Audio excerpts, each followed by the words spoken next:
آپ کی منت کرتے ہیں کہ کسی طریقے سے ہماری سیلز ہو جائے، ہمارا کمیشن بن جائے، اور ڈاکٹروں کے باہر میڈیکل ریپ والے جو ہیں وہ کتنے گھنٹے گھنٹے جو ہے وہ انتظار کرتے رہتے ہیں کہ یہ تھوڑی دیر کے لیے ہماری بات سن لیں۔ لہٰذا یہ جو لگن نوح علیہ السلام کی دعوت کی ہمیں یہاں پہ نظر آتی ہے، یہ ہمیں آج دین کے لیے تو نظر نہیں آتی، ہاں لیکن ہمیں دنیا کے لیے بہت نظر آتی ہے۔ ہم جوان جوان بچیوں کو دیکھتے ہیں کہ وہ یہ سرف وغیرہ اور شیمپو وغیرہ جو بیچ رہے ہوتے ہیں، اور وہ کتنی منت کر کے جو وہ کہہ رہے ہوتے ہیں کہ آپ یہ ہم سے خرید لیجئے۔ لہٰذا وہ محنت جو نبیوں نے انسانوں کے لیے کی تھی اور انسانوں کو اللہ تعالیٰ کی ذات کے ساتھ جڑنے کے لیے کی تھی، وہ محنت آج امت جو ہے وہ چیزوں کے لیے کر رہی ہے اور اپنے کمیشن کے لیے کر رہی ہے۔ پھر آیت نمبر 6 میں آتا ہے فَلَمْ يَزِدْهُمْ دُعَائِي إِلَّا فِرَارًا، کہ نہیں زیادہ کیا ان کے لیے میری دعا نے یا میری دعوت نے مگر یہ کہ وہ اور زیادہ بھاگنے لگ گئے۔ اب یہاں پر نوح علیہ السلام اپنی قوم کا ایک شکوہ کر رہے ہیں یا ان کے رویے کو بیان کر رہے ہیں، مگر ان کا رویہ بیان کرنے کا انداز بہت ہی مختلف ہے۔ لہٰذا نوح علیہ السلام جو ہے یہ شکوہ بھی کر سکتے تھے کہ اللہ تعالیٰ میری قوم نے میری دعوت کا انکار کر دیا، مگر آپ نے بات کرنے کا انداز ہی اتنا مختلف اختیار فرمایا کہ اللہ تعالیٰ میری دعا نے یعنی میری دعوت نے،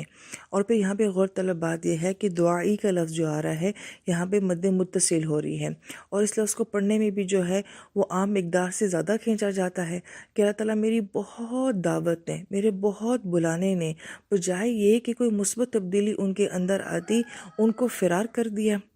اور آیت مبارکہ میں جو فرار کا لفظ آیا ہے یہ فر سے ہے، اور فر کا مطلب ہوتا ہے کسی خوفزدہ چیز کو دیکھ کر بھاگنا، کسی کی طرف بھاگنا، اور گھوڑے کا بھاگنے کے لیے تیار ہونا، اس کے لیے بھی جو ہے فرسن مفرن کا لفظ استعمال کیا جاتا ہے۔ بہت زیادہ منہ کھول کر ہنسنے کے لیے بھی لفظ استعمال کیا جاتا ہے۔ بے مقصد پاگلوں کی طرح بھاگنا، اس کے لیے بھی لفظ فرار استعمال کیا جاتا ہے۔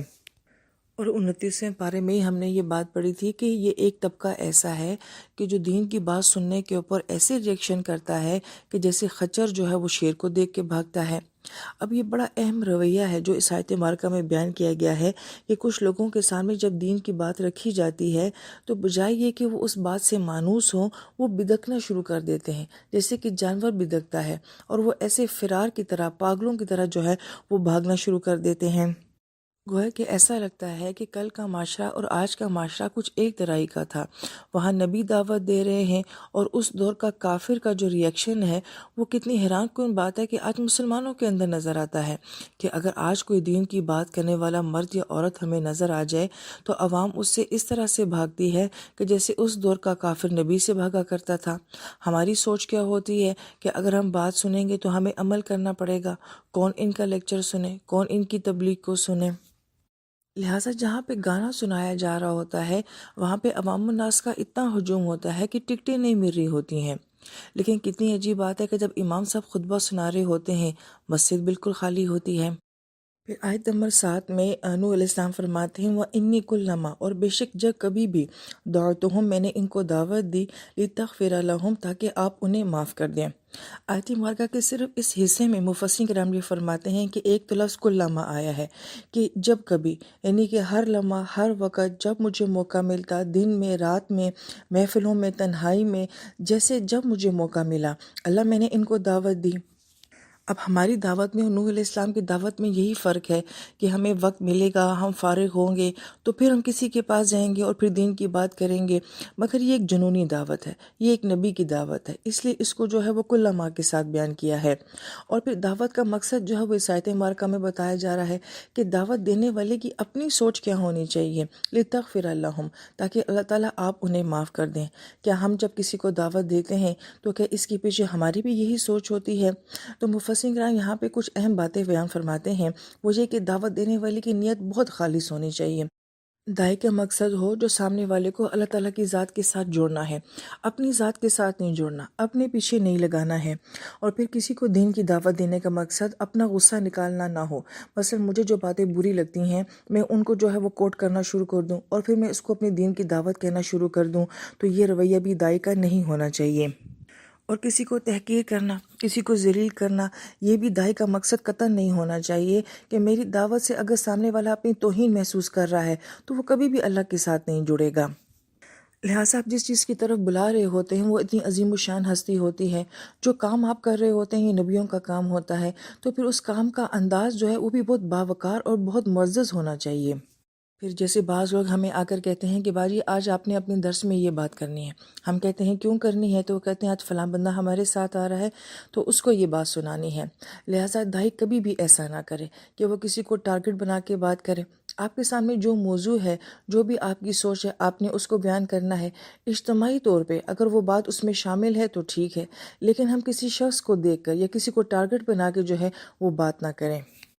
پھر یہاں پر بہت غور طلب بات یہ ہے کہ اگر دائی جو ہے وہ اس نیت سے بات کرے کہ آج میری دعوت سے کسی سامنے والے کو معافی مل جائے، تو سوچیں کہ اس کا پہلے اللہ تعالیٰ کے ساتھ خود کا تعلق کتنا اچھا ہوگا، پھر وہ اپنی دعوت کو کس حد تک خوبصورت بنانے کی کوشش کرے گا، مواد کے لحاظ سے بھی اور جذبات کے لحاظ سے بھی۔ کیونکہ ظاہری بات ہے، میرا مقصد یہ ہے کہ ایسا نہ ہو کہ میرے بات کرنے سے سامنے والا اور بد نصیب ہو جائے، یا وہ کوئی ایسا ریئیکشن کرے کہ جس کی وجہ سے وہ اور اللہ تعالیٰ کی نظروں میں گر جائے، تو گویا کہ میری دعوت بھی ضائع اور اگلے انسان کا بھی نقصان ہو گیا، اور یقیناً یہ اللہ پاک کی چاہت کبھی بھی نہیں ہوگی کہ میرے بندے مجھ سے دور ہو جائیں۔ لہٰذا بہت گہری بات یہ ہے کہ اگر دعوت دینے والا یہ سوچتا ہے کہ میری آج کی دعوت سے کسی کو معافی مل جائے، تو وہ اپنی دعوت کو بہتر سے بہترین کرنے کی کوشش کرے گا۔ اس کے اندر اخلاص، محبت، ہمدردی اور سب سے بڑی بات یہ کہ وہ حکمت ہوگی۔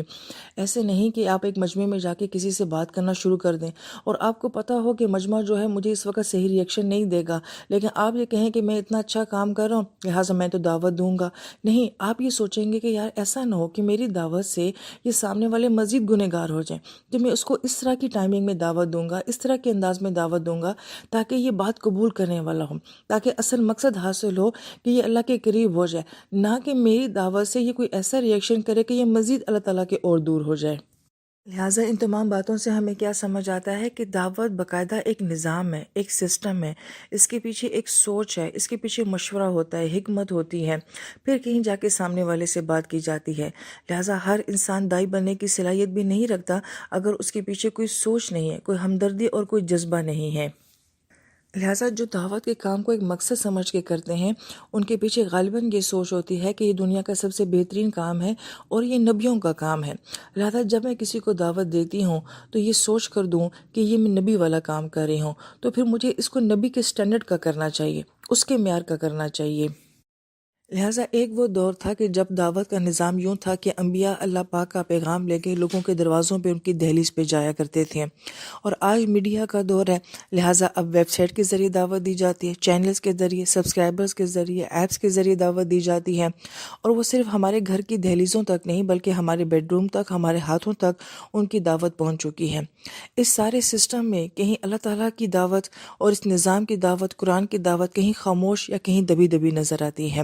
لہٰذا ان تمام آوازوں میں ان آوازوں کو بلند کرنے کی بہت ضرورت ہے کہ کوئی ہے ایسا جو کہ قرآن کو جوائن کر لے، سنت کو جوائن کر لے، جنت کے گروپ کو جوائن کر لے۔ لہٰذا پہلے دعوت دینے والے بہت مضبوط تھے مگر دعوت دینا مشکل کام ہوتا تھا۔ آج دعوت دینا آسان کام ہے مگر دعوت دینے والے بڑے کمزور نظر آتے ہیں۔